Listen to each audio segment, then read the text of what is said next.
Dale. Hay que tocar ahí en admitir. Listo. Puse aceptar o algo así que me apareció un cartel. Buenísimo. Bueno, muchas gracias por estar acá. Bienvenidos, bienvenidas a esta nueva charla del ciclo de antroposofía y euritmia. Tenemos el agrado de estar acá con Luciana Colucci, la alegría. Y esta es una de las últimas charlas del año. Luego de esta va a venir una de Mariano Casanet en diciembre. Así que ya estamos terminando el año. Después le vamos a mandar la información de esa nueva charla. Bueno, para comenzar, vamos a presentar a Luciana. Ella es licenciada en Ciencias Biológicas y trabaja en el profesorado Perito Moreno de Pedagogía Waldorf. También trabaja y es coordinadora en la secundaria Escuela Arcángel Gabriel, que queda en Ingeniero Maschwitz, en Argentina. También es profesora en seminarios de Pedagogía Waldorf, entre otras cosas. Y tiene estudios en el gotianismo, la mirada gotianística de la naturaleza y del ser humano. Y ese es el tema que vamos a hablar hoy, que va a hablar ella hoy, es específicamente del tema de llevado al color, a la fenomenología del color, en relación a la naturaleza. Así que bueno, los dejo con Luciana. Y si quieres agregar algo más de tu biografía, de tu vida, de tu trayecto, puedes hacerlo. Viste, muy sintético, bien. Sí, tal vez, primero, buenas tardes, o días o noches, según donde estén. Conozco a Pedro hace un montón y a Belén, que también está por ahí, o no sé si ya sé, sí, ahí está, pero sin cámara. Bueno, la conozco hace un montón. Y es cierto, soy del área, o más que soy del área, digamos, vengo del área de las ciencias, claramente. De hecho, soy bióloga y además estudié en la UBA, que para muchos, como ya saben, como siempre cuento, no es cualquier facultad de biología, sino que es la Facultad de Ciencias Exactas y Naturales. Y un simple nombre como Ciencias Exactas y Naturales, con el tiempo a mí se me hizo muy significativo porque no es nada casual que la palabra exactas venga antes que naturales. Me parece como una especie de, como una especie de, es un mensaje secreto que no terminamos de entender hasta que cuando lo entendemos nos damos cuenta que deberíamos haber ido a la Facultad de Ciencias Naturales y Exactas, pero medio que no existe, ¿no? De todas formas, es cierto que la biología acá en Argentina, por si hay gente que no lo es, no voy a suponer que todos lo son, se puede estudiar en distintas universidades, siempre es una carrera netamente científica, pero por ejemplo en la ciudad de La Plata, que queda a unos kilómetros de Buenos Aires, la carrera tiene como un corte un poquitito más antropológico, por decirlo así, con lo cual la parte más dura del estudio está un poco más tamizada. No es que sea antropología, pero si uno mira ese programa entiende, bueno, esa dureza de la carrera fue algo que a mí me hizo sufrir mucho mientras la estudiaba, pero como me gustaba mucho la naturaleza, seguía estudiándola, aunque como con una especie de resistencia interior. Y siempre cuento que la terminé a la carrera porque tuve como una especie de sensación de que no debía dejar pendiente algo que me había llevado tantos años, casi como una cuestión de destino, ¿no? Decir, bueno, dejar abierta esta puerta y de ver 3 o 4 finales me va a costar mucho en la vida, un precio alto voy a pagar. Y realmente decidí terminarla, pero no trabajé de bióloga, me fui a vivir a las sierras de Córdoba, o sea, me fui hacia la naturaleza dejando lo académico. Y, y también eso es bastante simbólico porque cuando vuelvo de las sierras de Córdoba, la verdad es que tampoco trabajo directamente en ciencia, sino que la vida me lleva a conocer la pedagogía Waldorf y eso hace que desde un camino pedagógico vuelva a un camino más parecido al que me hubiera gustado vivir cuando elegí la biología, que es el camino de una ciencia imbuida de lo humano, por lo tanto, lo espiritual, ¿no? O sea, una ciencia natural imbuida de espíritu. Y eso fue para mí la gran posibilidad que me dio la decisión que tomé de profundizar en el goetheanismo. Para los que no lo saben, cuando decimos goetheanismo, no quiero dar por sentado que todos saben a lo que uno se refiere. Goetheanismo claramente proviene, es como una palabra que deriva del nombre propio Goethe, que es el autor del Fausto, que es una especie de Shakespeare para la lengua alemana, o sea, lo que es Shakespeare para la lengua inglesa es Goethe para la lengua alemana, es el referente a nivel literario, a nivel también, no solo escribió novelas, sino que escribió teatro, el Fausto, eh, y es una figura reconocida en el mundo entero por su, justamente, su relación con la literatura.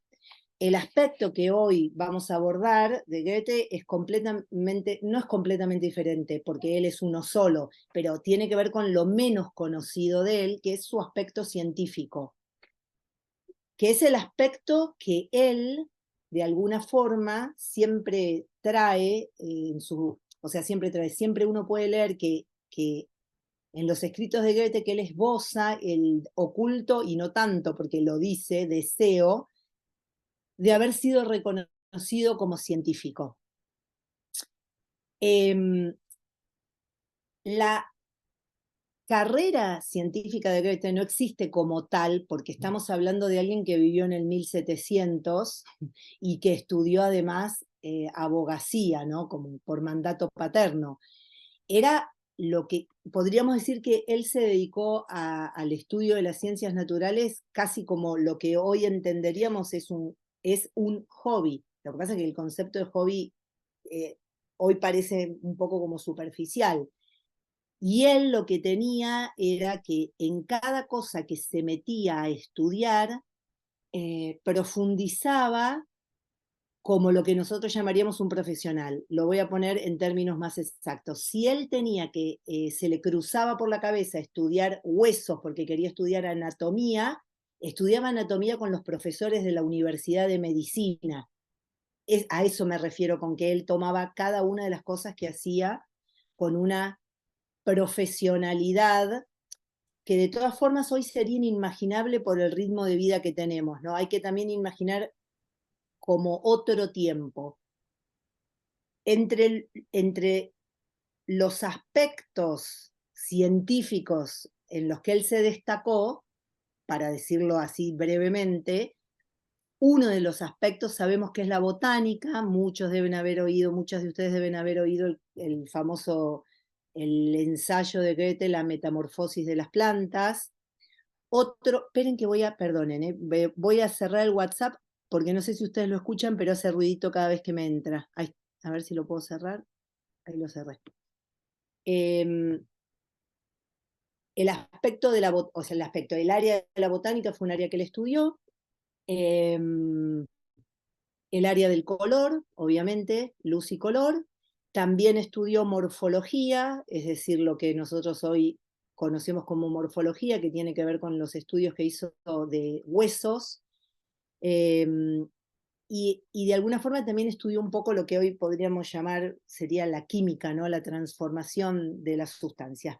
Hoy vamos a entrar en el rato que tenemos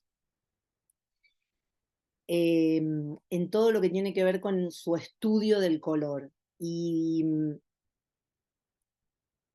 yo podría abarcar esto, o sea, o encarar esta charla más hacia lo científico y entrar muy profundamente en qué es exactamente la cualidad diferencial de lo que él propuso con respecto a lo que se decía del color en ese momento. O puedo hacer lo que voy a hacer hoy, que es tratar de llevarnos no tan al detalle, sino más a que les quede como una especie de casi sensación de lo que él hizo cuando decidió estudiar el fenómeno del color. Solo, o sea, a modo de dato como anecdótico, porque tal vez, no sé si todos ubican, Goethe vivió entre 1749 y 1832. Es importante que ubiquen la época, ¿no? 1700, mediados de 1700 hasta 1800, ¿no? Y uno podría decir que Goethe empezó su camino científico recién después, hacia los 30 años, ¿no? Como que hasta ese momento de su vida había estado mucho más ligado al mundo de la literatura y otras cosas más, a los divertimentos, le gustaba mucho juntarse con amigos, y era un abogado, o sea, había estudiado leyes. Y vivía, a partir de los 24 o 25 años, se trasladó a vivir a un pueblo, no es un pueblo, a un ducado muy pequeño. Alemania no estaba unificada en esa época. ¿Qué quiere decir esto? Que Alemania no consistía en un país, sino que era como un territorio lleno de pequeños principados y ducados que no estaban unidos ni política, o sea, sí territorialmente porque eran vecinos, pero no políticamente y tampoco culturalmente, porque estaba lleno de dialectos.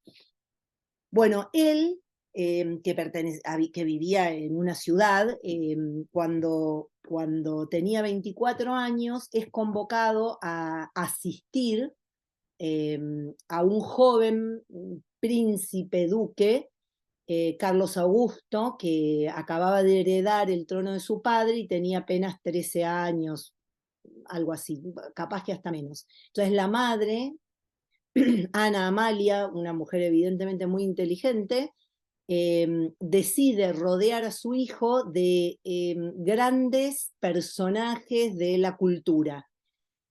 Intuye que ellos que como ducado es muy pequeño Weimar, entonces se le ocurre hacer de Weimar una cuna del arte, así nomás, una cuna del arte. Y ahí es cuando, perdón. Bueno, ahí es cuando Goethe se traslada a vivir a Weimar. Y esto es importante porque es como si por primera vez viviendo en Weimar, un ducado pequeño, rodeado de bosques, de mucha naturaleza, no mucha diversidad, pero mucha naturaleza, porque eran bosques, él empieza a recorrer, porque era parte del trabajo que él hacía, o sea, parte del trabajo era conocer el ducado, conocer los recursos, entonces él empieza a hacer largas cabalgatas con lo que hoy sería un guardabosques, ¿no? Empieza a tener una relación muy fuerte con los guardabosques, donde recorre las tierras y se admira y tiene textos donde escribe grandes loas de los guardabosques, pero es la primera vez que él digamos así, hace una inmersión en la naturaleza. Todavía no formaliza de alguna manera el estudio de la naturaleza, pero ya tiene una aproximación. Entonces, uno podría decir, volviendo o yendo específicamente hacia el tema del color, que ustedes escuchan a mi perro ladrar como lo escucho yo, o por mis auriculares no entra. No se Buenísimo. escucha nada. Ay, qué suerte, porque está ladrando como una demente. Bueno, él se comienza a interesar por el color, primero desde un lugar que podríamos decir tiene que ver más con el arte. O sea, su primer interés en el color es artístico. Y esto no es menor, porque lo que le sucede es que cuando a los 30 y pico de años hace un largo viaje por Italia, él va hacia lo que sería el corazón del clasicismo, y es ahí donde, por ejemplo, toma clases con grandes maestros de la pintura, y empieza como este estudio del color, pero muy rápidamente, y debido a esto que le sucede en el viaje a Italia, que son muchas cosas las que les pasan, de hecho, todo lo que escribió de botánica también es resultado del viaje a Italia, pero muy rápidamente empieza a crecer su interés por el color, y entonces ya no solamente es el aspecto artístico, sino que también le interesa la manifestación del fenómeno del color como desde el punto de vista físico y químico. Y después da un paso más, o sea, además de que tiene este interés desde el punto de vista artístico, y tiene el interés desde el punto de vista del fenómeno físico-químico, ahora también lo tiene desde el punto de vista fisiológico, ¿no?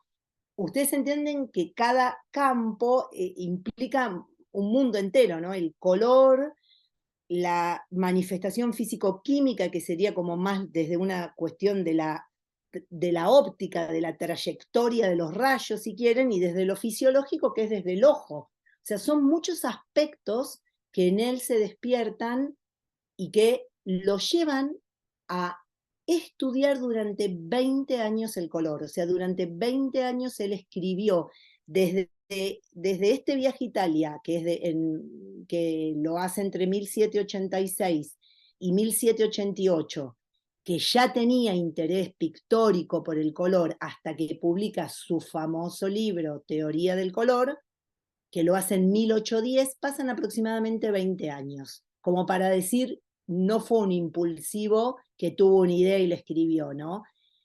En 1810 escribe su ensayo, en el fondo es un ensayo, Teoría del color, pero antes había tenido pequeños ensayos a lo largo de los años.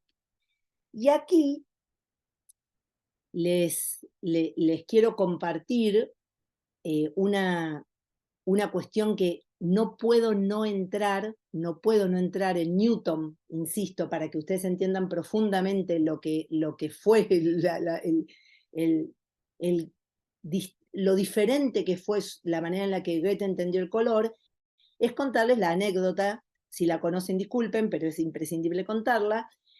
Como Goethe tenía interés en el color, le había pedido prestado a un amigo un prisma. ¿Por qué? Porque la idea de Goethe era emular es reproducir lo más idénticamente posible los experimentos que había hecho Newton. Newton es anterior. Newton es de 1700, publicó sus escritos y sus teorías sobre el color, Newton más en 1706, por ahí. O sea, no es que estaba Newton vivo y Goethe vivo y se pusieron a discutir. Se pusieron a discutir en otro plano. En el físico no se encontraron en la discusión. Pero bueno, Goethe necesitaba reproducir los experimentos de Newton. Entonces pide este prisma prestado. Imagínense que no existía el acrílico, imagínense que el prisma era de cristal de roca, no debía ser muy fácil de conseguir. Entonces, otras cosas capturaron la atención de Goethe, pasó el tiempo, no se dedicó a hacer sus experimentos, estos que quería reproducir, y el amigo amablemente le pide que le devuelva el prisma. Entonces Goethe, antes de devolverle el prisma, sabiendo que no tiene tiempo de armar todo el, digamos, el set que debía armar para reproducir el experimento, hace algo muy simple que es toma el prisma y empieza a mirar a través del prisma. Imaginen una habitación del 1700, oscura, con ventanas que tenían rejas. Imaginen que afuera de esa ventana había un cielo, típico cielo del centro de Europa, nublado, gris, y Goethe levanta el prisma y mira a través de la ventana. Y dice lo siguiente, y ahora les voy a compartir pantalla porque es importante que... Acá estamos. Bueno, estos son nada más unos datos que no tienen importancia sobre nada, lo que les acababa de decir, unos datos más cronológicos. Ay, ¿ustedes ven bien? Perfecto, buenísimo. Entonces, no, quiero esta. Entonces, cuando Goethe mira con el prisma a través de la ventana, Seguimos dice lo viendo la siguiente. primera. La primera es la del círculo. Ah, entonces tendrían que ver esta, ahora sí. ¿Saben Estamos qué? viendo Esperen, porque... una que No. dice viaje a Italia, dice ahí. Ah, no, entonces necesito que vean la que sigue. A ver, ¿y ahora? esperen un minuto, quiero dejar de compartir porque hay algo raro acá. Me parece que estoy compartiendo con una pantalla que me quedó de antes, que la tengo partida y ahora no entiendo por qué. A ver. Esperen que...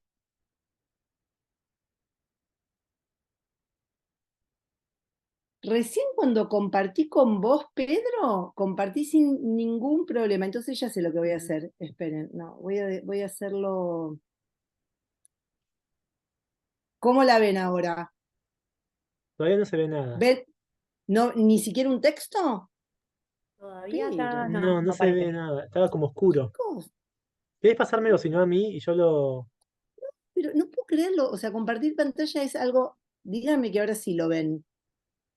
Ahora sí. Sí. Empieza, pero Ah, ¿cuán? sí. Esperen que ahora le pongo, a ver si en reproducirla. Perfecto. Ahora yo también la veo. ¿Ustedes la ven bien? No vemos, reproducir no vemos la diferencia. Está la imagen Pero blanca. ¿ven todo un texto Vemos el escrito? Sí, texto, sí, Luciana. Perfecto, eso es lo que hay. el Bueno, texto se esto ve. es lo que dijo cuando miró por la ventana. Pero cuán asombrado, él dice de sí mismo esto, pero cuán asombrado estaba yo cuando la pared blanca, vista a través del prisma, siguió blanca después como antes. Solo donde algo oscuro se venía en contra de ella, se mostraba un color más o menos decidido. Y al final, las rejas de la ventana aparecían vívidamente coloreadas, mientras que en el cielo gris claro, afuera, no se veía ningún rastro de color. No necesité ninguna larga consideración para reconocer que un límite o borde es necesario para dar lugar a los colores. E inmediatamente dije en voz alta, como por instinto, que él no es olvídenlo, que es que la doctrina newtoniana es falsa. Bien. ¿Qué había hecho Goethe? Había mirado con un prisma y había visto que en las rejas oscuras, negras de hierro de sus ventanas se formaban colores. ¿Por qué frente a este suceso, si ustedes tuvieran un prisma y mirasen, si estuviéramos en lugar de online presencial, yo les daría mis prismas y ustedes verían que esto que dice Goethe es perfectamente fácil de entender? ¿Qué es lo que le hizo decir casi por instinto que la teoría newtoniana estaba errada? Bien, lamento decirles que tengo que tomarme unos minutos para explicarles qué es la teoría newtoniana del color. Seguramente muchos de ustedes, muchos, hayan visto en algún momento en su escuela secundaria o en física o hasta en arte. Y si no lo vieron en su escuela y escucharon un famoso disco, también pueden reconocer la imagen. La famosa imagen, que ahora nuevamente les voy a compartir en la pantalla, que es esta. La famosa imagen del arco iris que sale, y estos señores son Newton y su ayudante. Bien. Entonces, ¿qué es lo que Goethe niega, o más que niega? Goethe asevera que Newton se equivocó al explicar. Bien, no se equivocó al ver colores, claramente. ¿Qué hizo Newton? Primero, tal vez sería interesante decir, no me parece menor, que mientras el interés de Goethe por los colores tenía que ver con esto que yo ya les dije, que era un poco el arte, un poco la física y química del color y otro tanto la fisiología, o sea que él estaba imbuido del interés genuino de entender el color, el verdadero interés de Newton cuando hacía estos experimentos tenía que ver con su propia necesidad de mejorar las imágenes de los telescopios con los que él miraba las estrellas y el cielo. O sea, voy a decirlo así un poco, no sé si crudamente, pero su interés era instrumental, o sea, él quería mejorar la óptica de un instrumento, no es que quería otra cosa. Entonces, ya el punto de partida me parece que es digno de ser mencionado. Entonces, Goethe experimentaba desde un lugar o desde una pulsión y Newton desde otra. Es totalmente válida. Había una distorsión en sus telescopios que a él le impedían seguir adelante con sus observaciones e investigaciones del cielo. Entonces, ahí es donde entra a trabajar el tema del color. Se producía, no me sale la palabra exacta, pero es como que en la distancia los lentes producían una aberración, esa es la palabra. Entonces él la quería mejorar. ¿Qué hizo Newton? En una habitación a oscuras, claramente esta habitación dibujada no está a oscuras porque si no, no vería nada, pero en una habitación a oscuras, hizo un orificio muy pequeño en una ventana, de tal manera que entraba un pequeño rayo de luz. E hizo que ese rayo incidiera directamente sobre un prisma que estaría montado en un trípode. Lo que observó fue que ese rayo de sol, al atravesar el prisma, digamos, se abría en una sucesión de colores que él captaba en una pantalla blanca que estaba a una distancia suficiente para que él pudiera ver este, vamos a llamarlo ahora, espectro de colores. Bien, esperen que no me gusta quedarme sin verlos, así que vuelvo a verlos. El espectro este de colores que él veía le produjo mucha curiosidad a Newton, entonces decidió experimentar. Es verdad que en esa época uno hacía un experimento y hacía otro, y volvía a hacer otro, y volvía a hacer otro, y probaba muchas veces. Y imagínense que estábamos en una época donde las cosas eran todavía como bastante, por decir así, técnicas, ¿no? No estábamos en un mundo digital. Entonces, ¿qué se le ocurrió hacer a él? Se le ocurrió que si los rayos atravesaban el prisma, el rayo de luz que atravesaba el prisma daba una serie, se abría en una serie de rayos de colores, él podía intentar hacer un pequeño orificio en la pantalla que recogía los colores y ver qué sucedía. Es como si él pretendía captar uno de los rayos de los colores y hacerlo pasar por un nuevo prisma, a ver qué pasaba. De forma esquemática, porque acá sí no es lo que hizo, no es lo que hizo él, pero para que se entienda, esto es lo que él quería hacer. Que de ese primer prisma, sobre la pantalla blanca, se hiciera un agujerito y un segundo prisma pudiera, como de alguna forma, seleccionar un color. No sé si para sorpresa o no de Newton, pero lo cierto es que ese segundo prisma no volvía ni a la luz blanca ni a reproducir el espectro. O sea que si él captaba un color amarillo, el color que salía era el amarillo, si captaba el rojo, salía rojo, y si captaba el violeta, salía el violeta.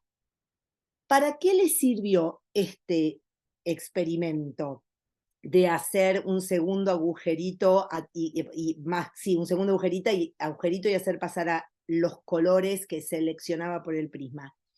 Para darse cuenta que cada color, la vuelvo a ver, cada color tenía un ángulo de desviación diferente. ¿Entienden? Si entra un rayo y se abre, hay una desviación. Y lo que a Newton le llamó la atención fue que algunos colores se desviaban más y otros se desviaban menos.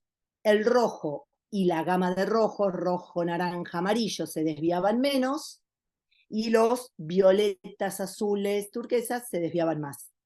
Turquesa, bueno, el azul este que llamamos cian. Y eso a él le produjo, porque no sé cómo plantearlo, o le hizo, digamos de alguna forma, enunciar una idea. Esa idea que él enunció no forma parte del experimento. A ver si nos podemos entender, porque esto es clave. Él lo que hace es lo que hoy podríamos considerar un salto inductivo. A partir de su experimento, hace un salto inductivo y saca una serie de conclusiones. Esas conclusiones incluyen cosas que nosotros estamos habituados a escuchar. Una de las ideas es que la luz no es homogénea porque en el fondo consiste en rayos que se refractan con distintos ángulos. Por lo tanto, la luz no es más ni menos que, digamos, una especie de compendio de colores que a través de un prisma puedo separar. De ahí la famosa idea de que la luz blanca comprende a todos los colores y que el prisma me permite separarlos.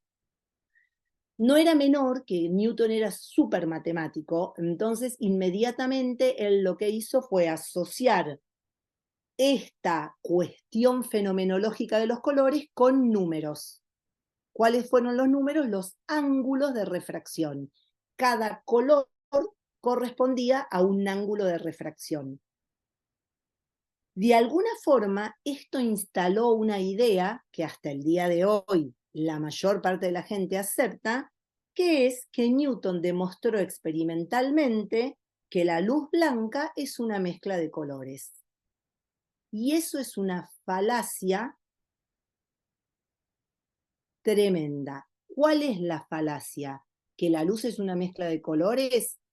Podríamos discutirlo. La falacia es que él lo demostró experimentalmente. ¿Por qué?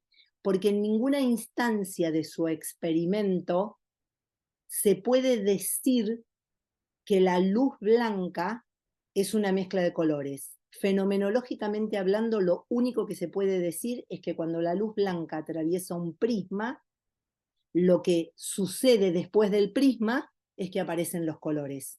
El concepto de que la luz blanca es una mezcla no está en el experimento, está en la idea o en el salto inductivo que hizo Newton para explicar lo que veía. Un salto inductivo es una explicación de algo que no está en lo que observo, sino está afuera de lo que observo. Eso es algo, podríamos, o sea, yo, si me dejan, me quedo acá y empiezo a volverme los locos con esta idea de cómo la ciencia hace para confundirnos y hacernos creer que Newton vio la descomposición del color. Y ahora, como nos interesa más Goethe que Newton, lo que quiero hacer es salirme, sí dejarlos en esta imagen de Newton transforma. Esto sí, Newton transforma un fenómeno cualitativo en un fenómeno cuantitativo. ¿Cómo lo hace? Convierte al fenómeno del color en el fenómeno de la refracción de ángulos, o sea, de la refracción de la luz en distintos ángulos. Ya no me importa el color, ahora me importa el ángulo con el que se refracta. Y del color ya no hablamos más. Newton era matemático, tenía intereses creados y lo vamos a dejar tranquilo un rato. Ahora vamos a ver qué le pasó a Goethe. Cuando Goethe mira a través del prisma y ve colores en su ventana, inmediatamente se da cuenta que el fenómeno del color es cualitativo, porque además hace dos cosas. Mira los barrotes de la ventana, ve colores. Mira la pared blanca, no ve colores. Se asoma al cielo gris, no había nubes, no había nada más que una superficie gris pareja. No ve colores y dice, solo cuando, lo que les leí, solo cuando algo se confronta o se enfrenta a la luz aparece el color. Y ese algo es la oscuridad. ¿Por qué? Porque él veía los barrotes oscuros y la luz del día que entraba por la ventana. Y por eso dice, nada tiene que ver la descomposición de la luz con este fenómeno. La luz es necesaria y la oscuridad también para que nazca el color. No dice que nazca, él dice la famosa frase que deben conocer, que los colores son el sufrimiento de la luz frente a la oscuridad. Es una palabra que no se puede traducir del alemán y para nosotros latinos el concepto de sufrimiento es muy grave, pero en alemán no tiene tanto peso como en nosotros. El sufrimiento en el sentido de ese esfuerzo que hace la luz cuando se le contrapone la oscuridad, ¿no? En esa, no es una lucha, pero sí es algo, ¿no? Hay como una tensión acá, y ahí nace el color, en esa tensión entre la luz y la oscuridad. De alguna manera, y no menor, esta idea es totalmente cualitativa y no se aleja del fenómeno, porque él no habla de algo que no está, él habla de lo que está, el borde está, el color aparece en el barrote de la ventana. Y después, por supuesto, si uno empieza a mirar el marco de la ventana, si uno empieza a mirar cualquier superficie donde haya este encuentro entre la luz y la oscuridad, los colores van a surgir exactamente en ese borde. Así que es claramente un fenómeno para Goethe que nada tiene que ver con los ángulos de refracción. Y además dice algo que es re tierno, reconozco que es conmovedor, dice, nunca sería posible que de algo claro como la luz aparezca algo como oscuro como el azul. Es como si para él es tan simple la idea, es inimaginable que la luz pueda contener algo oscuro que aparezca cuando se, o sea, si lo contuviera con esta idea newtoniana de mezcla, ¿cómo hacemos para que el azul no oscurezca esa luz blanca? ¿Dónde está el azul? ¿Entienden? Entonces él dice, nunca algo oscuro podría estar contenido en algo claro, o nunca algo oscuro podría estar contenido en algo luminoso, como es el rayo de sol. Y es una idea tan sencilla y tan verdadera como, claro, ¿dónde está el azul? ¿Dónde está el violeta? En ese rayo de sol que incide. Pongamos que el amarillo y hasta el naranja pudieran ser imaginables. Entonces ahora, yendo un poco hacia qué es lo que nos trae Goethe, primero que el interés de Goethe claramente tenía que ver no con la luz, que era algo que a Newton le interesaba mucho, porque a Newton le interesaba no el origen de los colores, el origen de la luz. Y a Goethe le interesaba la luz, él la aceptaba como dada, venía del sol. ¿Qué había que explicar? No le resultaba necesario explicar, pero la aparición de los colores, el surgimiento de los colores, sí era algo que él quería explicar. Entonces él, a través de estos trabajos que hace, experimentos y observaciones, que lo llevan a escribir 20 años después, 15, casi 16 años después, su teoría del color, él lo primero que hace es entrar en el fenómeno. Y cuando entra en el fenómeno, dice 4 cosas, que las anoté para no olvidármelas, porque las 4 me parecen muy importantes. Y ahora estamos hablando del fenómeno del color. Todos saben de lo que estoy hablando, todos tienen, aunque sea una imagen, aunque no hayan visto a través de un prisma, de esta idea del rayo de luz que se abre en colores. A nadie le es ajena la imagen. Bien.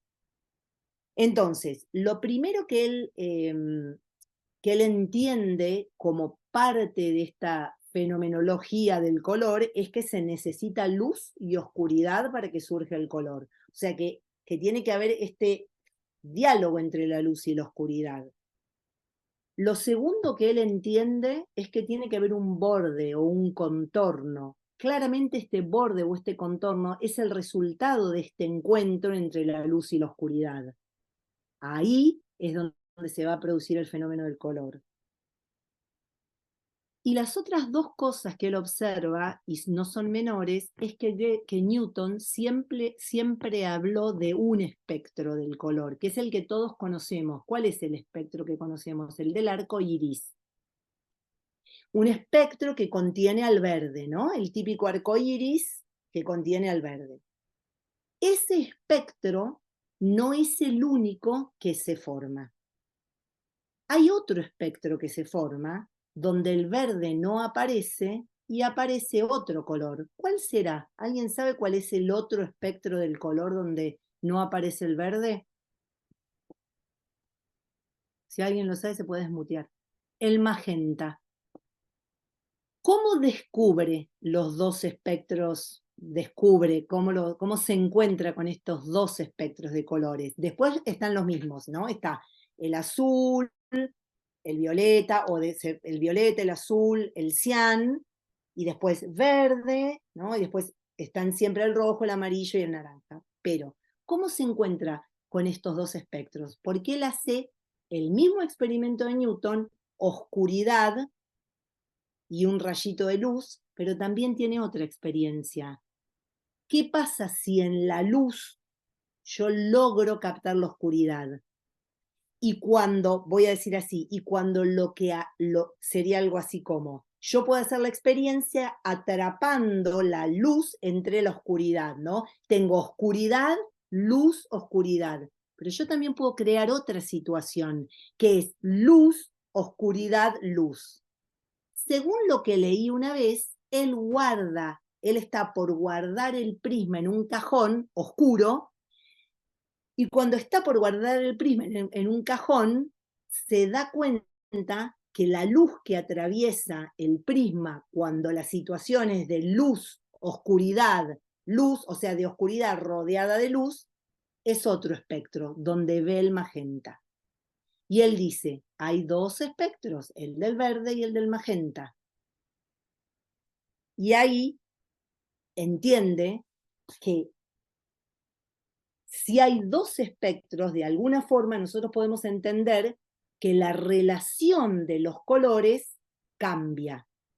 Voy a decir lo siguiente, ¿a qué me refiero con la relación? Sería algo así como la relación entre las cualidades de los colores. ¿De dónde resulta? ¿De dónde resulta el verde? O sea, ¿de dónde me refiero a cómo aparece el verde? Porque eso sí lo sabemos todos, amarillo con azul, ¿verdad? Bien. ¿Cómo aparece el magenta? Bueno, esperen porque esto sí se los quiero mostrar. Un segundo, que necesito salir un minuto de lo que les estaba mostrando y les quiero mostrar una imagen. Acá está. Ahora espero que me funcione bien el compartir. Espérenme un segundo. A ver. Ahí. Estoy haciendo cosas raras.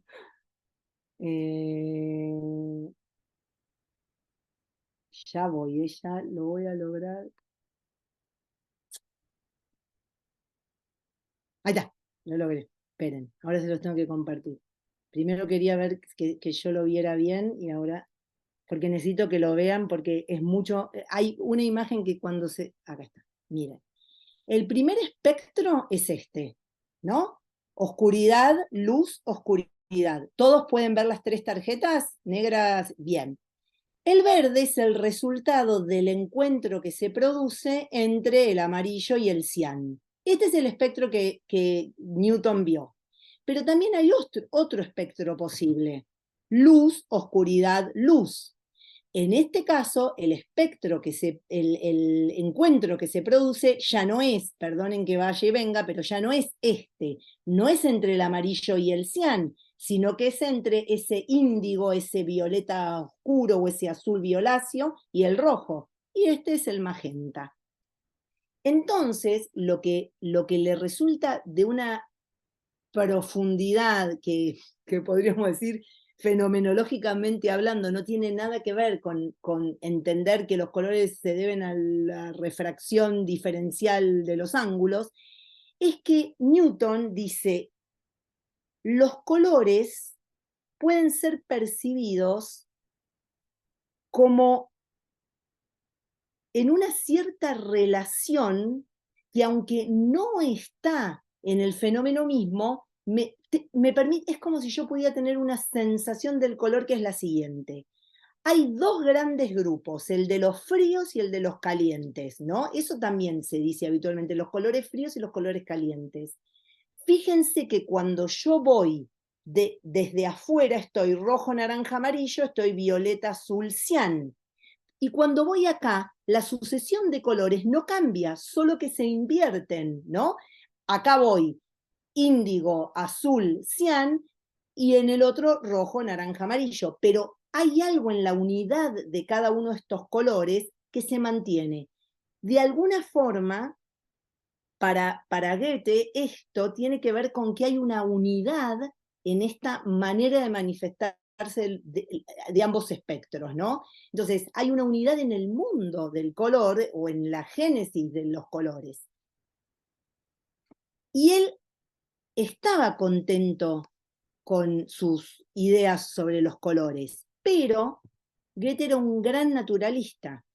Me siguen en esta, no puedo, porque necesito llegar a la naturaleza, y si me quedo mucho con estos espectros, nos ponemos más en el mundo, que está buenísimo, pero yo quiero que se queden con esta imagen de que él ve estos dos bloques de fríos y de calientes como la posibilidad de un todo, y ese todo se relaciona de tal forma que me da el verde, o se relaciona de tal forma que me da el magenta, pero hay una unidad que no está en la sensación que me produce si pienso el color como la descomposición en ángulos de refracción. O sea, uno es separo y divido en ángulos, el otro es uno como un gran fenómeno que se relaciona de tal manera que me genera estos dos espectros.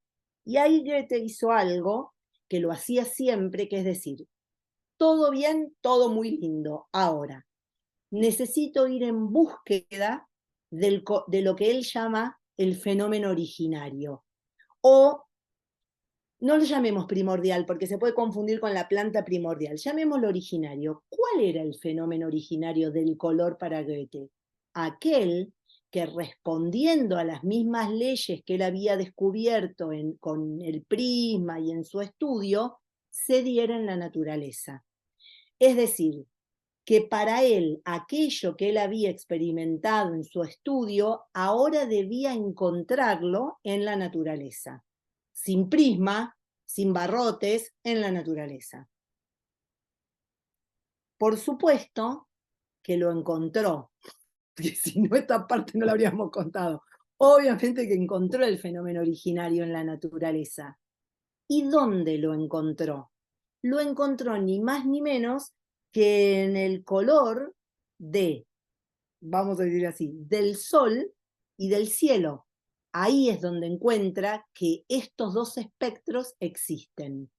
Y para eso, y considerando el tiempo que nos queda, les voy a compartir pantalla nuevamente. Pero ahora tengo que volver a la que quería aquí. Momento, porque cuando me muevo de la pantalla en mi... Esperen un segundo. Cuando me muevo de la pantalla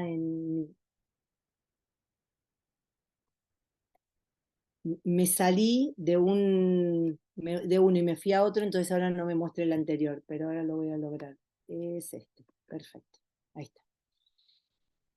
Bueno. Lo que hace él entonces es salir a mirar el cielo, obviamente del amanecer, del atardecer, del mediodía, y tenemos esta situación. Esto no es real, yo tengo una foto, lo que pasa es que en mi foto está mucho más pixelado, pero básicamente esto es así. El naranja del cielo está exagerado, lo que me interesa es que consideremos esto. Si yo tengo una situación de día, no es necesario que sea atardecer, una situación de día me refiero a cielo iluminado, y yo miro hacia un cordón de montañas, la montaña que tengo más cerca es la más oscura, y la montaña que tengo más lejos es la más clara. Por lo tanto, las montañas van desde un azulado violáceo oscuro hacia un celeste más claro. Eso es lo que él encuentra en la naturaleza. Encuentra una situación donde donde se genera la génesis del azul, y acá se los voy a poner, el ojo de un observador que mirase hacia un cordón montañoso iría viendo como paulatinamente, cuanto mayor es la distancia, más se va aclarando ese azulado de las montañas. Solo les puedo decir, mírenlo. Yo tengo una foto, si llego se las comparto, ahora no quiero ponerme a buscarla, pero es así.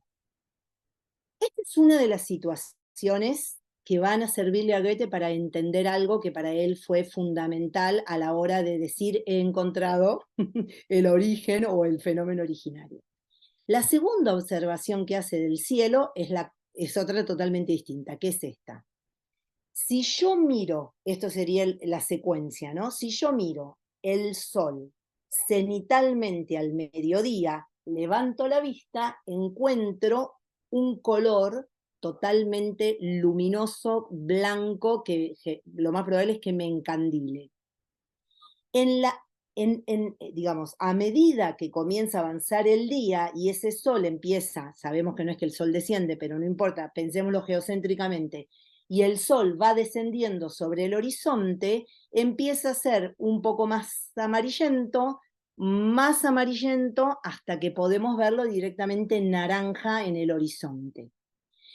También, entendido esquemáticamente, esto sería mi sol del mediodía es amarillo-blanco y mi sol del atardecer es naranja o rojo-naranja.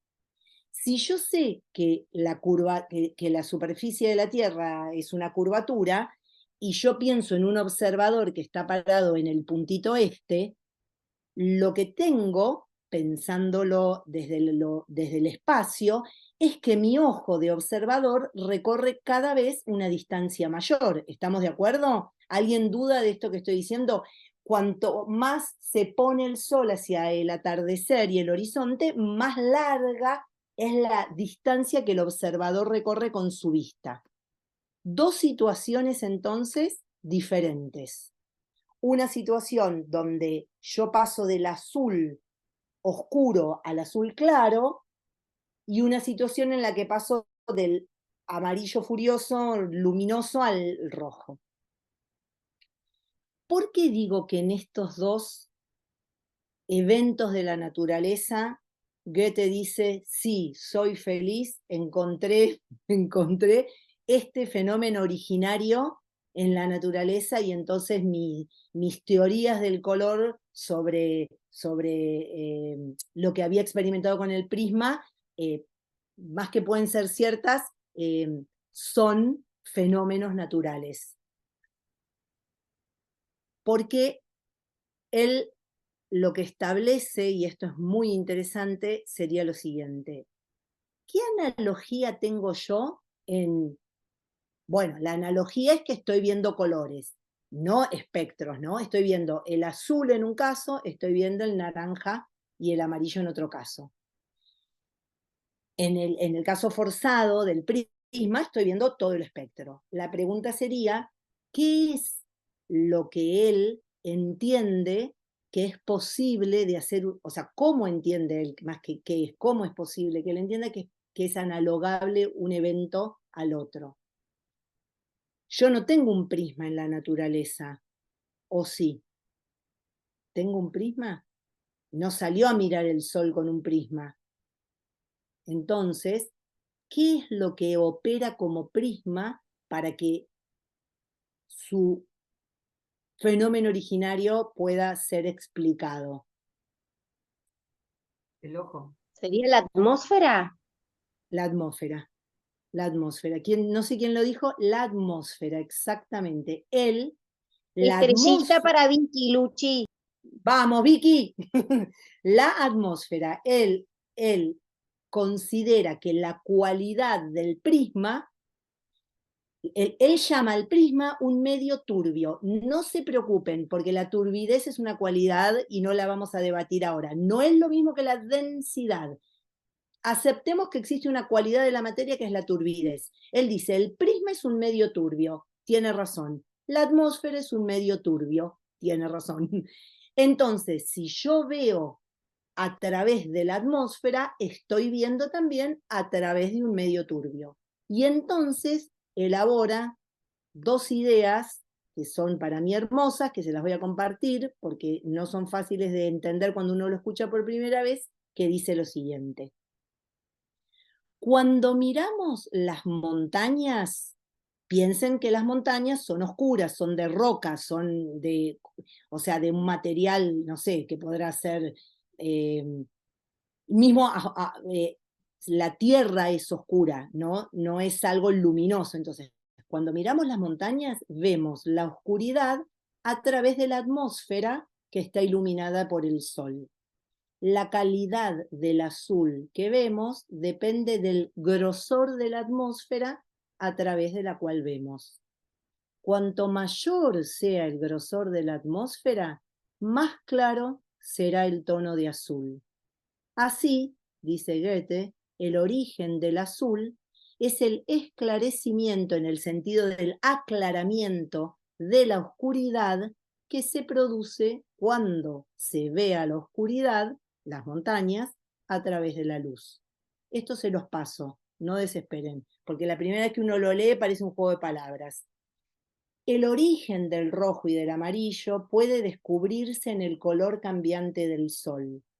Cuando está sobre la cabeza en un día claro, el sol es amarillo, muy claro, y se oscurece hacia el rojo a medida que se acerca al horizonte en la puesta de sol. En este caso, estamos viendo la luz a través de la atmósfera, y el papel de este medio es ahora oscurecer lo que se ve en proporción al aumento de su espesor.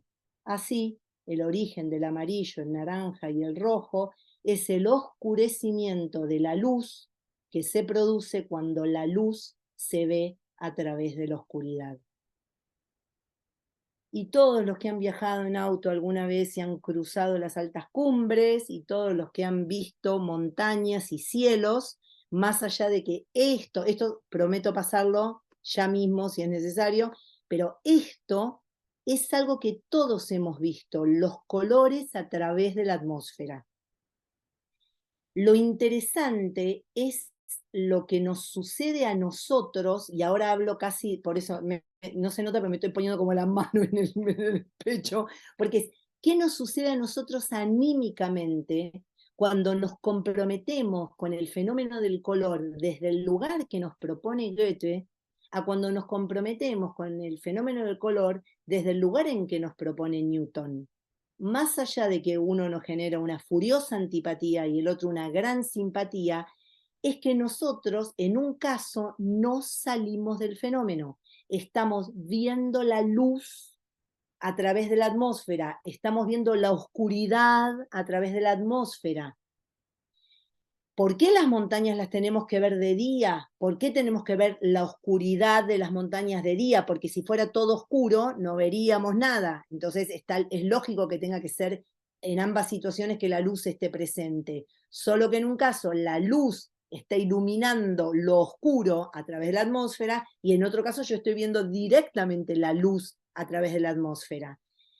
Eso no me saca del fenómeno. Si yo tengo que entender el color como ángulos de refracción, yo diría lo siguiente: hasta el gesto físico es darme vuelta, buscar una calculadora, buscar una regla, buscar un transportador, buscar un papel y un lápiz y ponerme a calcular ángulos de refracción. Además de que, por supuesto, hay una fórmula para calcular los ángulos y los índices de refracción, y bueno, entro en otro mundo. Pero a mí me interesa que, de alguna manera, la propuesta que tiene Goethe para llevarnos a entender el fenómeno del color es netamente fenomenológica, y por lo tanto hay un montón de, voy a decir así, posibles consecuencias que tiene experimentar con los colores, porque ya no estamos en un mundo cuantitativo, sino que estamos en un mundo cualitativo. Y los colores empiezan a ser como entidades que se pueden manifestar en este encuentro y que nos traen mucho más, o sea, nos traen mucho más que si los pensamos desde la mera, desde la mera exactitud del ángulo de refracción. De alguna forma, pensado cuantitativamente, los estamos ahogando. Más allá de que no es que Newton la pifió con el ángulo de refracción, seguro que los colores salen, o sea, es verdad que se desvían más o menos los rojos y los azules, pero el punto es que lo que origina el color está en otro lugar. lo que origina el color para Goethe está en otro lugar, no está en la matemática ni en la posibilidad de descomponer algo, sino en la posibilidad del encuentro de dos polaridades como la luz y la oscuridad. Goethe trabaja mucho con las polaridades. Entonces, porque no quiero solamente comentarles, a ver si acá está, bueno, no sé, ustedes dirán, tengo como me salté una partecita porque quería llegar acá, pero tal vez me puedo tomar 3 minutos y después abrimos para preguntas, solamente para que entiendan que todo este trabajo que Goethe hace con los colores, como acaba de explicarle lo que hizo con los colores que veía a través de un prisma, lo llevan a estudiar el origen de los colores, y ahí él escribe su teoría del color, y ahí él habla de diferentes, voy a decir así, génesis de los colores. Y es interesante, se los voy a compartir porque como es tarde y es mucho más fácil leerlo, les voy a compartir así. Él termina, digamos, desarrollando esta idea de que los colores se podrían, como voy a decir así, clasificar en 3 grandes grupos según su génesis, ¿no? Según dónde y cómo se manifiesten. Los físicos, aquellos cuya producción requieren medios materiales, aunque sean transparentes, opacos, etcétera, son pasajeros y no pueden ser fijados. Todo lo que les acabo de hablar son colores físicos para él. Todo lo de los primas, el cielo, la atmósfera, son los colores físicos. Los colores químicos, que son aquellos que se pueden fijar en mayor o menor grado y exaltar en determinados objetos, volver a quitarles y comunicar a otros, a los cuales atribuimos en consecuencia una propiedad inmanente, se caracterizan por su persistencia. Podríamos decir que son los colores que están embuidos en la materia. Por ejemplo, el color cuando tocamos la cúrcuma, que el dedo nos queda amarillo, es ese color, el químico, el que es intrínseco a la materia, por eso es inmanente y se puede comunicar a otros. La cúrcuma se lo pasa a mi piel. Podría ser el color de la remolacha, ¿no? ¿Entienden lo que quiero decir? Esos colores que son como los constitutivos de la materia. Y después están estos otros colores, los fisiológicos. Ay, ¿qué dice acá? Bueno, los colores fisiológicos, esperen que se los leo, que son los que atañen al ojo normal y son considerables condición indispensable para la visión. Se los voy a poner más fáciles. ¿Vieron los colores que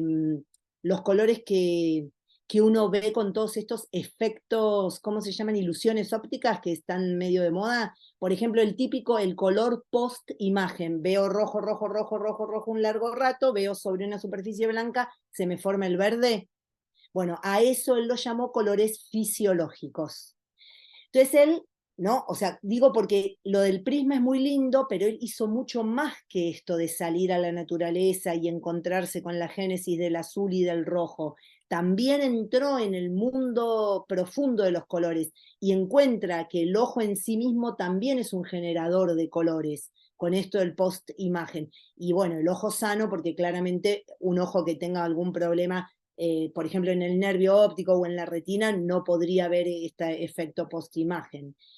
Y después desarrolla un último grupo muy interesante, que es algo que apenas se ha estudiado, pero él lo estudió muchísimo, que tiene que ver con lo que nosotros podríamos decir,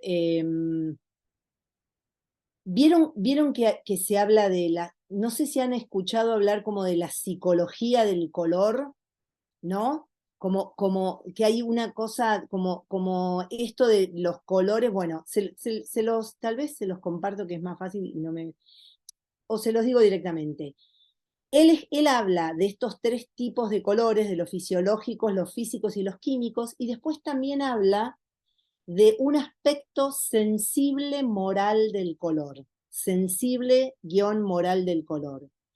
Y lo que dice o lo que desarrolla acá es una relación entre el aspecto material del color y la naturaleza interior del hombre. A esto llama como asociaciones morales, ¿no? Sería todo esto de cómo las cualidades de los colores afectan a los seres humanos, ¿no? Vieron que nosotros en la pedagogía Waldorf, para quienes están en la escuela Waldorf, pintamos las aulas de ciertos colores según el grado en el que está el niño. Bueno, eso es lo sensible moral del color. Sería aquello que el color trae en sí mismo, pero se espeja en mi interior. Ese aspecto, él lo desarrolló mucho, ¿no? Mucho. De hecho, sería como, hasta diría, la parte terapéutica con la que yo podría trabajar con el color. Como se puede trabajar con la música, pregúntenle a Pedro si no, terapéuticamente, de alguna forma también se podría trabajar terapéuticamente con los colores. Él desarrolla en su libro un aspecto, un capítulo. Por supuesto que también desarrolla una larga, no sé qué llama, no sé si llama una larga perorata, porque es un poco despreciativo decirlo así, pero por supuesto que hay todo un capítulo o una sección entera en la que claramente habla en contra de los postulados de Newton, y esa segunda parte es como la parte polémica de su libro. Y después hay otra parte donde hace todo un recorrido, porque Goethe era así, histórico. Hace todo esto en teoría del color, ¿no? Desarrolla estos 4 tipos de colores, desarrolla la controversia contra Newton y desarrolla después toda una larga historia del color. O sea, cómo el color ha sido visto por el hombre y trabajado, y la relación con el hombre, con el color que ha tenido el hombre a lo largo de la historia. Y esto, no pensaba ni decirlo, pero no puedo no decirlo, es un gesto típico de Goethe a la hora de hacer ciencia, porque él considera que la ciencia en sí misma no es nada, sino que lo que hay es historicidad de la ciencia. Él dice, la ciencia es la historicidad de la ciencia. Y esto es súper interesante para trabajar, porque esto habla de cómo el paradigma de la época algunas veces es totalmente condicionante, no de lo que se ve, porque siempre hay pioneros, sino de lo que se entiende. De hecho, cuando él es más grande, se da cuenta que él sufre mucho cuando publica su teoría del color y nadie se la toma en serio, porque Newton era el padre de los padres de la ciencia y de la física y de la matemática, y nadie iba a andar... Entonces se lo toma mal Goethe esto, ¿no? Consideran que su libro es divertido, entretenido, y él quiere que sea el libro que cambia la teoría del color directamente. Entonces, bueno, le pasa eso. Pero él con los años se va volviendo, como todos los seres humanos, más reflexivo, y termina entendiendo que eso que él dijo no era posible de ser tomado en ese momento.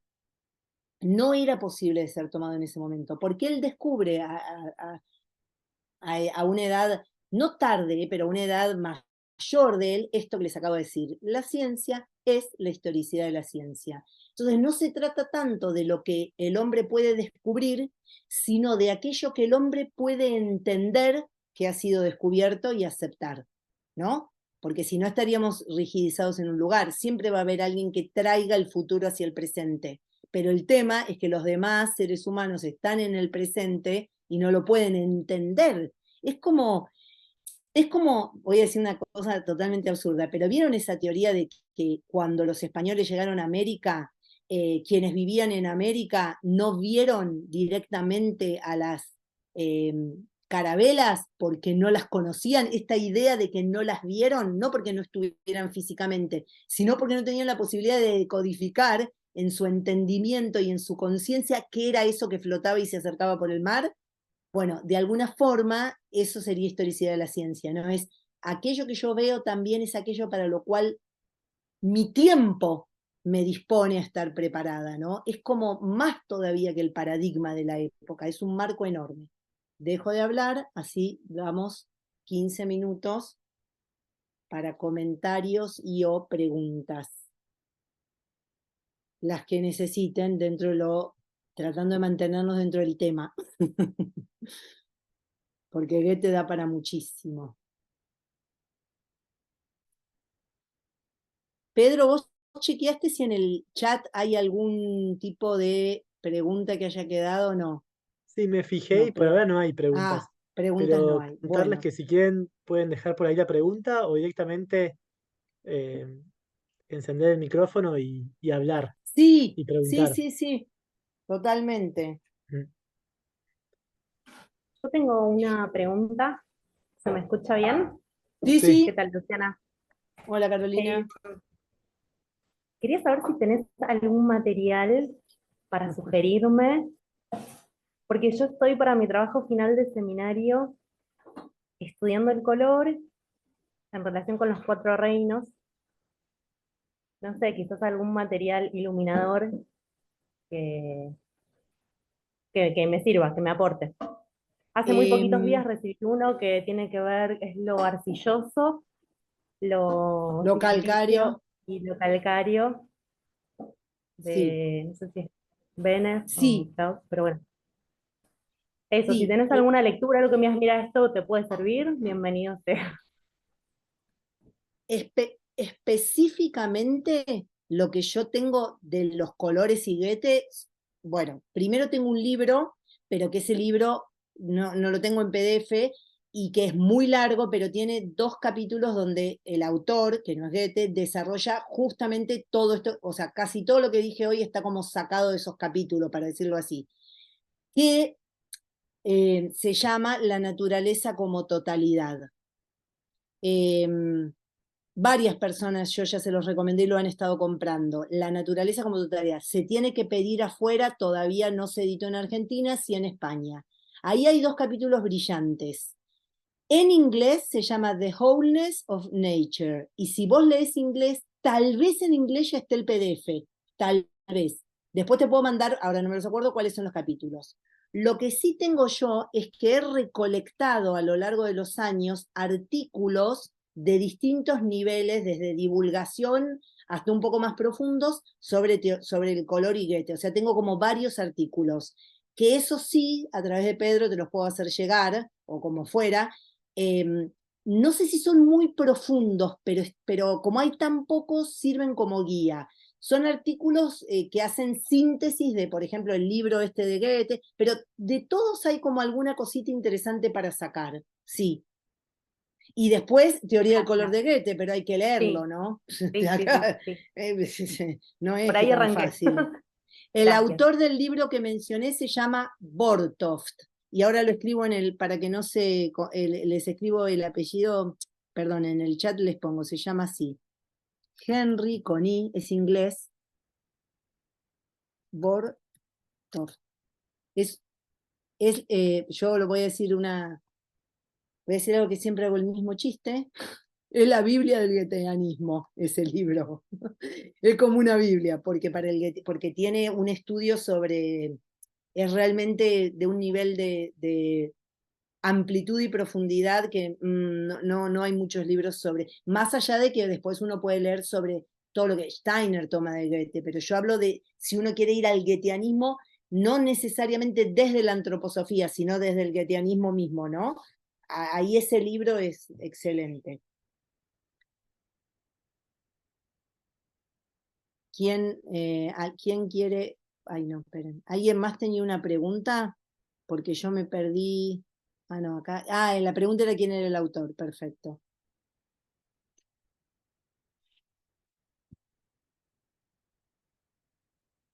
Pregunten, no tengan, ¿cómo se llama? Yo tengo una O sea, pues, pregunta, pero Ina, con para libertad. hacerte. Vamos. Sí, sí, Nosotros en Euritmia trabajamos mucho el tema de los colores, de los distintos gestos. sí. Y estaba pensando en esta idea de la atmósfera que dijiste, y pensaba si habría posibilidad de alguna analogía o una comparación o representación ligada al ser humano como atmósfera. Esta atmósfera que está en el macrocosmos también de alguna manera lo tenemos nosotros, como esa reflexión. Yo creo que eso es, voy a decir así como me enseñaron cuando yo estudiaba y venían estas preguntas, me enseñaron a responder, eso es algo que habría que investigar. Es decir, esa relación muy posible, yo intuitivamente te diría que la relación que estableció Goethe de los colores con lo anímico debería ser considerada para después pegarle una vuelta, porque me parece que los colores y las atmósferas de la euritmia tienen más que ver con lo etérico. Entonces ahí, ojo, que me parece que no sé si sería tan directo. ¿Vieron como cuando, no sé si ustedes que estudian euritmia lo tienen que saber, pero viste que en los 12 signos zodiacales lo que la astrología considera no es lo mismo que se considera como cualidades de cada signo? Bueno, yo acá no sé si el color físico y la cualidad anímica que el color físico despierte en mi interior sería la misma si empiezo a pensarlo desde lo etérico. No lo sé. ¿Entendés lo que te quiero decir? Yo digo, no es que yo no quiero decir que lo etérico tenga color, porque o sí lo tiene. Por eso mismo habría que ver la relación del color, porque el color este del que hablamos hoy es el que él considera físico. Justamente eso es lo interesante. Es la manifestación física del color. Entonces, en la euritmia se trabaja con otro cuerpo. Entonces, habría que ver ahí la relación.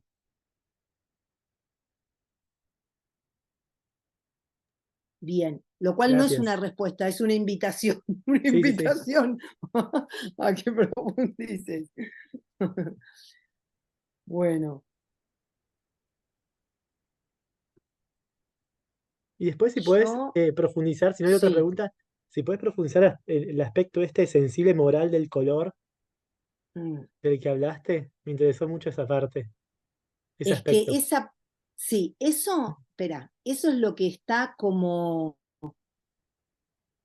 menos conocido y porque básicamente tendría que ver, ahí hay una, entre los artículos que tengo hay uno, espera que voy a buscarte porque no te podría decir, si empiezo a decir cada color, pero espera, porque acá quiero ver si colores de Goethe, acá creo que está, déjame ver si te lo puedo, sí, mira, básicamente tendría que ver con una idea sensible moral, pero en el fondo es esto. A ver si puedo compartírtelo y lo hacemos más rápido si lo miras. A ver si es esta. Mira, él lo que dice es lo siguiente. Es bastante físico justamente, dice. El amarillo es el color más cercano a la luz. En su pureza más alta, que siempre lleva consigo la naturaleza de brillo, tiene un carácter suave, emocionante, sereno. Por otro lado, es muy susceptible a la contaminación. Produce un efecto muy desagradable y negativo al mancharse. Tiene que ver con esto, Pedro, con esto que mueve el color en el alma. Azul, se puede decir que el azul tiene un principio de la oscuridad en él. Este color tiene un efecto peculiar y casi indescriptible en el ojo. En su pureza más alta es, por así decirlo, una negación estimulante. Su aspecto es, pues, una especie de contradicción entre la excitación y el reposo. O sea, esto te lo paso, obviamente, pero a eso se refiere, ¿no? A cómo ese color que trae esa cualidad afecta en lo anímico. Quienes tuvieron la gracia de conocer a Oscar Menéndez y trabajar algo de color con él, no sé si acá alguien lo tuvo, pero cuando yo hice el seminario pedagógico y trabajamos los colores con él hablaba de que los colores eran seres. Entonces nos hacía trabajar cómo descubríamos al ser del color, desde lo que el color nos producía. Entonces nosotros trabajábamos el color azul en tiza pastel, en acuarela, en esto. O sea, íbamos trabajando distintos materiales y teníamos que ir haciendo una especie de diario de lo que ese color nos producía. Y en eso que nos producía el color aparecía esa cualidad sensible moral. Y lo interesante, que eso es bien goetheanístico, es que esa cualidad es objetiva. No es me gusta el azul y me gusta el turquesa. Sí, The Wholeness of Nature. Eso. No es algo me gusta o no me gusta. Lo interesante, lo sensible moral del color es que tiene que ver con lo anímico objetivo del ser humano, que es algo que trae todo el tiempo Rudolf Steiner en la antroposofía. Nosotros no tenemos solamente, o sea, en nuestra alma vive la parte subjetiva ligada, por supuesto, a nuestras experiencias y etcétera, etcétera, y después vive la parte parte objetiva del alma, que justamente es esta parte, sería como que el alma se liga a lo físico en lo subjetivo y a lo espiritual en lo objetivo. Entonces, y es interesante porque todos llegábamos a las mismas cualidades, los que hacíamos estos ejercicios. Ahora, alguien decía, me costó un montón el amarillo, me daba rechazo, no lo podía ni ver, y otro se iba con el amarillo y fluía, y su hoja parecía un patinaje artístico. Pero no importa, más allá de lo que le gustaba a cada uno trabajar con un color, lográbamos llegar a esa esencia, por decir así, que es esa esencia sensible moral. Hay muchísimo trabajo para hacer en ese aspecto, me parece, con el color, es súper interesante, muy, muy, muy.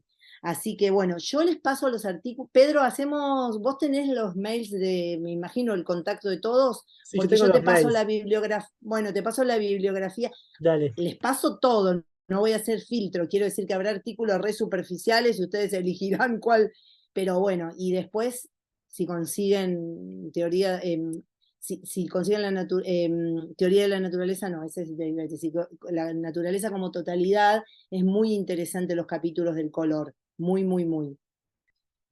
Perfecto. Bueno, Ahí hay una pregunta apenas más. una puertita abierta, a ver cuál sería. Ahí sí hay una pregunta. Eduardo dice, estos 4 colores, magenta, verde, blanco y negro, ¿es la relación que hace posteriormente Steiner con los colores imagen? ¿Puedo decir que el negro y el blanco no son colores?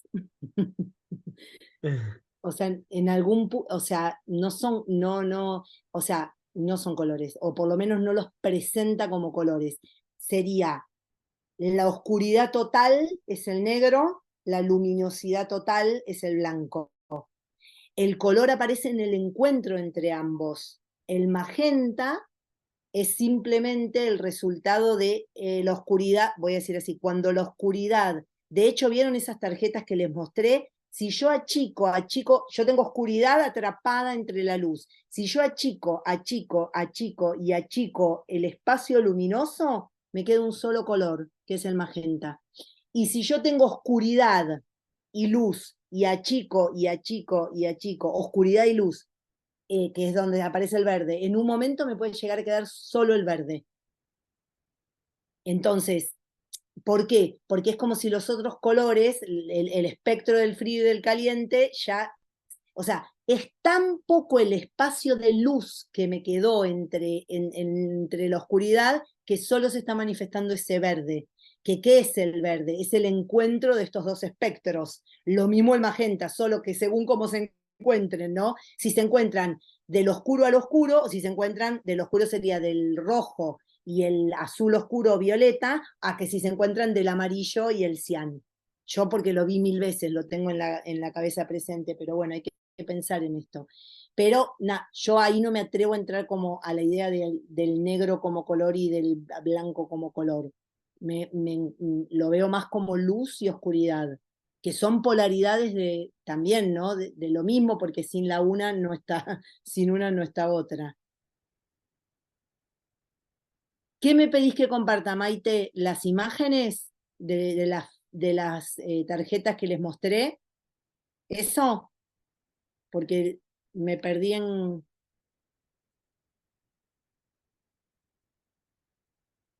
A ver si me contesta... Ahí está, ya entendí. Sí, es exactamente, está en PDF. Bueno, genial, chicos. Cuando yo lo compré no estaba, no existía todavía el PDF. Igual no me arrepiento de haberme lo comprado en castellano porque lo leo más rápido. Pero bueno, ya subirá también el PDF en castellano. Bueno, son y media.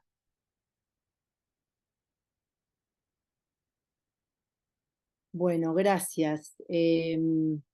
Tal vez para cerrar, esperen que ahora voy a buscar algo para leerles, compartirles. Esperen un segundo, a ver si es esto. Sí. Les voy a leer algo que es medio tramposo porque abre toda una puerta, pero se los hago a propósito, una nueva puerta al color, y que sería esto. Dice así, es una frase de Goethe. Cuando el ojo ve un color, se excita inmediatamente. Y esta es su naturaleza, espontánea y de necesidad. Producir otra en la que el color original comprende la escala cromática entera. Voy a volver a leerlo para que se entienda más porque es muy difícil leer las traducciones. Cuando el ojo ve un color, se excita inmediatamente. Y esta es su naturaleza espontánea y de necesidad. ¿Cuál es esa naturaleza? Producir otra en la que el color original comprende la escala cromática entera. Un único color excita mediante una sensación específica la tendencia a la universalidad. En eso reside la ley fundamental de toda armonía de los colores. Y eso tiene que ver con él porque tiene la idea, porque es la idea de la totalidad. Si un color excita en el ser humano el complementario, significa que yo tengo el arco completo. Un color me lleva al otro que está enfrente en el círculo cromático, por lo tanto, comprendo la totalidad. Bueno, gracias, Cande. Qué Gracias, bueno eso, Belén. Luciana. Bueno, Me hizo acordar también a los armónicos de los sonidos, que uno claro. escucha uno y en realidad, si seguís escuchando, resuenan todos. Si vos ves lo que decíamos antes de los colores post-imagen, si yo veo el verde, verde, verde, verde y hacia la pared blanca me aparece fisiológicamente el rojo, estoy comprendiendo la totalidad de los colores, esa ley de armonía. Él dice, se produce una compensación. El único color que no está en el verde, ¿cuál es? El rojo, está el amarillo y el azul. Entonces hay esa compensación, es como los armónicos, solo que los armónicos están en el plano de, vamos a decir así, de la vibración de la materia, y acá estamos en el plano más sutil de la, digamos, no sabemos lo que es, la luz es más complicada inclusive, pero sí hay una compensación ahí. Así que, bueno, tengo que mandarle mucho material a Pedro. Pedro, si no te lo mando entre hoy y mañana, me haces acordar, ¿verdad? Si puedo ahora, Dale, te lo mando todo ya porque es más fácil para mí. dale, perfecto, y yo después lo Bueno, comparto. dale. Bueno, muchas gracias. Bueno, Me muchísimas alegro que gracias. les haya gustado. Bueno, Muchísimas Aprovechamos gracias. para invitarlos. Este fin de semana hay un módulo de preformación en el San Rafael, que es la escuela de euritmia. Así que si alguien está Va a ser en interesado el puede Colegio Rudolf escribirnos. Steiner, perdón, ¿eh? Ah, perdón, En en el la escuela, sí, Rudolf Steiner.